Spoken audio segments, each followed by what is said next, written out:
बहुत समय पहले की बात है। किसी नगर में एक बहुत ही प्रतिष्ठित संत रहा करते थे। नगर के बड़े बड़े लोग, बड़े बड़े व्यापारी उसके पास आया करते थे और उनकी राय लिया करते थे। अक्सर वो बड़े लोग अपने बखानों में उस संत का नाम लेकर कहते थे कि हमारी कामयाबी के पीछे उन्हीं का हाथ है। ये बात जब एक युवा लड़के ने सुनी तो उसने निश्चय कर लिया कि वो भी उसी गुरु से ज्ञान ग्रहण करेगा। उस युवा की उम्र लगभग 25 साल की थी और वो अपने जीवन में सफल होना चाहता था। जीवन में सफल कौन नहीं होना चाहता, लेकिन रास्ते भी तो पता हो, तरीके भी तो पता हो। सफल लोगों की आदतें क्या होती है, वो क्या आदतें होती है जो एक आदमी को सफल बनाती है। और यही आदतें, यही नुस्खे सीखने के लिए वो युवा उस संत के पास पहुंच जाते हैं और हाथ जोड़कर उन्हें प्रणाम करते हुए कहता है कि आप कृपा करके मुझे भी वो रास्ते बताएंगे जो एक आदमी को सफल बनाते हैं। आखिर वो कौन सा रास्ता है जिसे अपनाकर मैं भी अपने जीवन में सफलता हासिल कर सकता हूँ। ये सुनकर गुरु ने मुस्कुराते हुए कहा कि हे वत्स, ज्ञान तो बहती हुई गंगा की तरह होता है जिसे कोई समेट कर नहीं रख सकता। मैं भी अपने ज्ञान को अपने तक सीमित नहीं रख सकता। जो भी कोई मुझसे कोई सहायता मांगता है तो मैं उसकी मदद जरूर करता हूँ।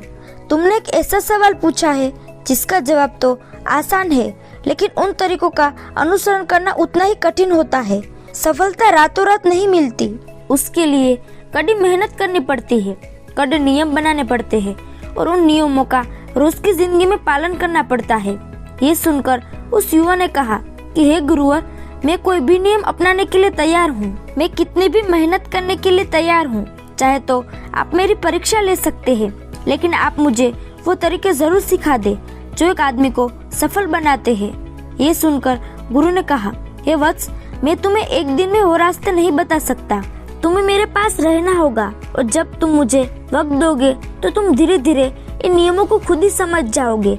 ये सुनकर वो युवा उसी संत के साथ रहने लगा। दिन रात वो संत को देखता रहता कि संत किस प्रकार जीवन जीते हैं, संत किन नियमों का पालन करते हैं। लेकिन 1 महीना बीत चुका था। संत ने उसे सफलता का कोई भी नियम नहीं बताया था। रोज उसे ध्यान करने के लिए बोलते और वो युवा पूरे जोश के साथ ध्यान करता। लेकिन 1 महीने बाद वो भी परेशान हो गया कि ये संत मुझे सीधे सीधे सफलता के तरीके क्यों नहीं बता देते। एक दिन जब संत ने उसे ध्यान करने के लिए कहा तो वो युवा अपना संयम खो बैठा और निराशापूर्वक उस संत से पूछा कि हे गुरुवर, मैं यहाँ ध्यान सीखने के लिए नहीं आया हूँ। ध्यान तो मैं अपने घर रहकर भी कर सकता था। मैं आपसे सफलता के नियम पूछने आया था। सफलता का राज क्या होता है? आपको ऐसी कौन सी गुप्त विधि पता है जो नगर का बड़े से बड़ा व्यापारी अपनी सफलता का श्रेय आपको देता है? ये सुनकर गुरु ने शांत मुद्रा से कहा कि हे वत्स, मेरे पास ऐसी कोई गुप्त विधि नहीं है जो तुम्हें सफल बना सकती है। सफल बनना तो तुम्हारे हाथों में होता है। तुम्हें ध्यान करने से परेशानी होती है, इसका मतलब तुम्हारे अंदर संयम की कमी है। एक बात हमेशा याद रखना, सफल आदमी हमेशा कड़ी से कड़ी परिस्थिति में भी शांत बना रहता है।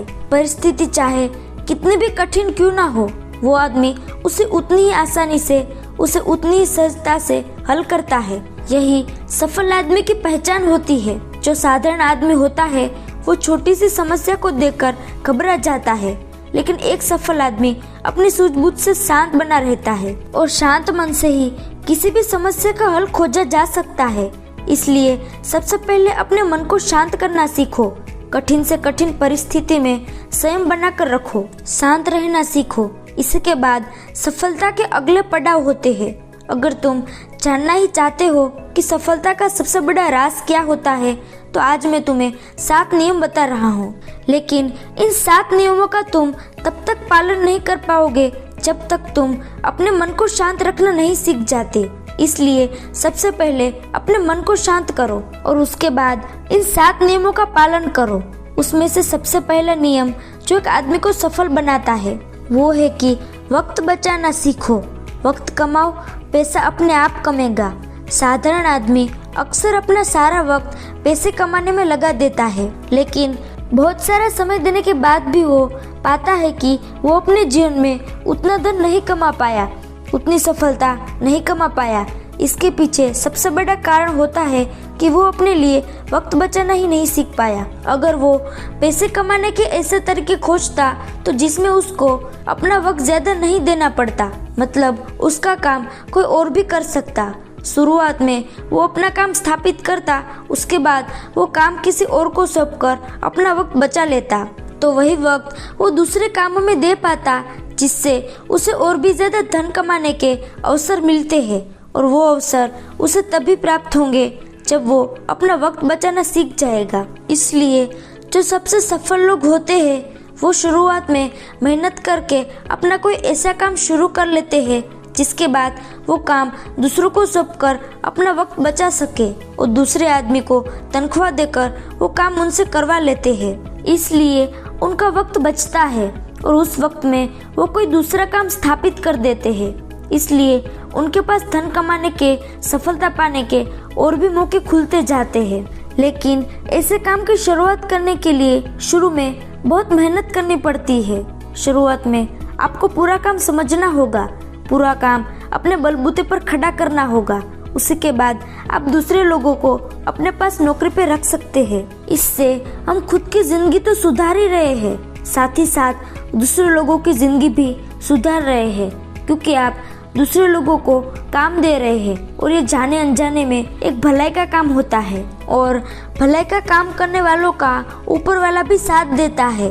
अगली बात जो समझने की होती है वो ये कि एक सफल आदमी अपना आज का काम कल पर कभी नहीं टालेगा।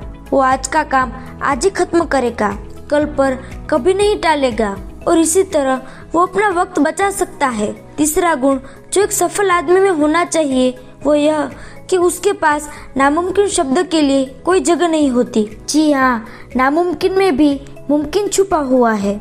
इसलिए जो आदमी नामुमकिन में मुमकिन को देख ले वही सफल बनने का अधिकारी है, क्योंकि नामुमकिन तो सारी चीजें हैं या फिर नामुमकिन कुछ भी नहीं। इसलिए जो आदमी अपनी आदत बना लेता है कि कोई भी चीज नामुमकिन नहीं हो सकती, हर चीज का हल होता है, इसी प्रकार की आदत आपके रास्ते की सारी बाधाएं खत्म कर देती है। इसलिए जो काम हाथ में लिया है उसे अंजाम तक जरूर पहुंचाना, वरना तो आपका ही मनोबल घटेगा, आपका ही विश्वास खुद पे से उठने लग जाएगा। इसलिए किसी भी काम को अधूरा मत छोड़ो। अगला गुण जो एक आदमी को सफल बनाता है वो है कि एक सफल आदमी समझता है कि असली धन, असली कमाई उसका स्वास्थ्य, उसका शरीर है। इसलिए अपने स्वास्थ्य पर ध्यान दो, क्योंकि वही असली सफलता है। अक्सर हम धन कमाने के लिए इतने जुट जाते हैं कि हम अपने ऊपर ध्यान ही नहीं दे पाते। हमारा शरीर तरह तरह की बीमारियों से ग्रस्त हो चला जाता है, लेकिन हमें इसका एहसास ही नहीं होता। इसलिए जब तक एहसास होता है तब तक बहुत देर हो चुकी होती है। इसलिए अपने स्वास्थ्य के साथ कभी खिलवाड़ मत करो, क्योंकि वही असली धन है। अगर आपका स्वास्थ्य ठीक नहीं है तो आप अपने पैसे का, अपने धन का पूरी तरह से उपयोग नहीं कर पाएंगे, पूरी तरह से अपने धन का मजा नहीं ले पाएंगे। तो ऐसे में वो धन नहीं रहता, वो सिर्फ एक कागज का टुकड़ा हो जाता है। धन का तो असली मजा तभी है जब आपका स्वास्थ्य ठीक हो, जब आप बीमार ना हो। इसलिए आज से इस आदत को बना लो कि रोज सुबह मुझे अपने शरीर को 1 घंटा देना है, चाहे जवान हूँ चाहे मैं बुजुर्ग हूँ, इससे कोई भेद नहीं। क्योंकि अगर आप जवानी में अपना ध्यान नहीं रखेंगे तो बुढ़ापे में आपको बहुत सारी बीमारियों से ग्रस्त रहना पड़ेगा। यही तो एक सफल आदमी की पहचान होती है कि वो दूरदृष्टि रखता है। वो आज इस समय भी देख पाता है कि आज से 50 साल बाद मैं कहाँ होऊंगा, मेरे साथ क्या होगा, मैं कितना कामयाब रहूंगा। इसलिए दूरदृष्टि बनाइए तो आपके भविष्य की रणनीतियाँ तैयार होंगी। आज ही एक कलम और कागज लीजिए और उस पर अपनी योजनाएं तैयार कीजिए कि आपको आने वाले 5 सालों में क्या हासिल करना है। जब आप ये योजना तैयार कर लेंगे तो आपका आगे का रास्ता एकदम साफ हो जाएगा, आपका मन इधर उधर नहीं भटकेगा। रोज अपनी योजनाओं को पढ़िए, उन पर विचार कीजिए और धीरे धीरे आपकी वो योजनाएं, आपका वो लक्ष्य आपके करीब आने लगेगा। छठी आदत जो एक आदमी को सफल बनाती है वो है कि एक सफल आदमी हमेशा दूसरों की समस्याओं को आसान करने पर ध्यान देता है। वो दूसरों की समस्याओं को आसान कर देता है, हल कर देता है। यही तो उसकी सफलता का राज है, यही तो उसे सफल बनाता है। जब आप दूसरों की समस्याओं को आसान करना सीख जाते हैं तो इसका मतलब होता है कि आप अपनी समस्या भी आसानी से हल कर सकते हैं। आखिरी लेकिन सबसे ज़रूरी गुण जो एक सफल आदमी में होना चाहिए वो है कि एक सफल आदमी में अपनी सफलता का अहंकार नहीं होना चाहिए। जब आदमी सफल होता है तो धीरे धीरे उसके साथ अहंकार जुड़ने लगता है और वही अहंकार उसके पतन का सबसे बड़ा कारण बन जाता है। अहंकार ने तो रावण को भी मिट्टी में मिला दिया। इसलिए अगर आप एक सफल आदमी बनना चाहते हैं तो अपने अहंकार को आज ही त्याग दे। चाहे आपने कुछ भी हासिल कर लिया हो, इससे कोई फर्क नहीं पड़ता, लेकिन आपको हमेशा जमीन पर ही रहना चाहिए, क्योंकि जिस पेड़ की जड़ें जमीन में जितनी गहरी होती है वो पेड़ आसमान में उतनी ऊंचाइयों तक जाता है। इसलिए इस बात को गांठ बांध ले कि अगर आपको ऊंचाइयों तक जाना है तो आपको जमीन से जुटकर रहना होगा। हमेशा विनम्र रहिए, शांत रहिए, दूसरों की मदद करिए, क्योंकि जिस पेड़ के फल पके होते हैं वही पेड़ झुकते हैं। जिस पेड़ के फल ही नहीं होते वो पेड़ झुक नहीं पाएगा। इसलिए इन बात को गांठ बांध ले और अपनी सफलता की तरफ अपना पहला कदम आज ही बढ़ाना चालू कर दे। फिर देखिए सफलता आपके कदम चूमेगी। इस सारे गुण बताने के बाद उस संत ने उस युवा से कहा, ये सब कुछ करने के लिए तुम्हें अपने मन को शांत करना होगा। कड़ी से कड़ी परिस्थिति में भी जब तुम शांत रहना सीख जाओगे तो ये सारे गुण तुम्हारे अंदर अपने आप उत्पन्न होने लग जाएंगे। यह सुनकर उस युवा ने गुरु को प्रणाम किया और शांत मुद्रा में वहीं पर ध्यान करने के लिए बैठ गया। तो दोस्तों, कैसी लगी ये कहानी आपको कमेंट सेक्शन में जरूर बताना, और अच्छी लगी तो इस चैनल को सब्सक्राइब जरूर कर देना। तो चलिए मिलते ऐसी अगली कहानी में, तब तक के लिए अपना ख्याल रखें। धन्यवाद।